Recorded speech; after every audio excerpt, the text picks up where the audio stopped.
भारतीय सैन्यात भरती करून देण्याचा आमिष दाखवत एकाला तब्बल 10 लाख रुपयांची फसवणूक केल्याची धक्कादायक घटना 10 जून रोजी समोर आली आहे। या प्रकरणी दिशा एज्युकेशन अकॅडमीचे संचालक वैभव राऊत राहणार मूर्तिजापूर आणि देवेंद्र अंबलकर राहणार अकोट या दोघांवर गंभीर स्वरूपाचे गुन्हे दाखल करण्यात आले आहे।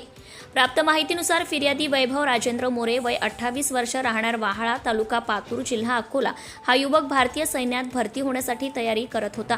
यातील दोनही आरोपींनी फिर्यादीस commission in the territorial army अंतर्गत भरती लावून देण्याचं आश्वासन दिले। त्याच्याकडून एक कोरा 100 रुपयांचा स्टॅम्प बँड चेक घेतला आणि नोकरी लागल्यानंतर 10 लाख रुपये देण्याचा करार झाला। पुढे फिर्यादीला 116 पायदळ पलटण प्रॅक से चे बनावट जॉइनिंग लेटर, एक बनावट ॲडमिट कार्ड आणि लेक कर्नलच्या बनावट सहीने कागदपत्रे दिली।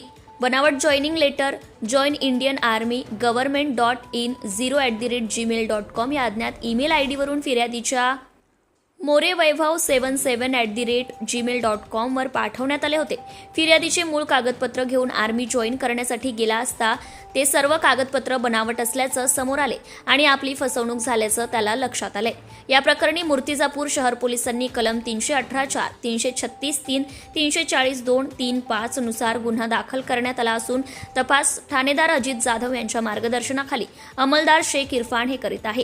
सत्यशोधक न्यूज चॅनलसाठी मुख्य संपादक Santosh Gavai, Akola. Subscribe now and press the bell icon. Never miss an update.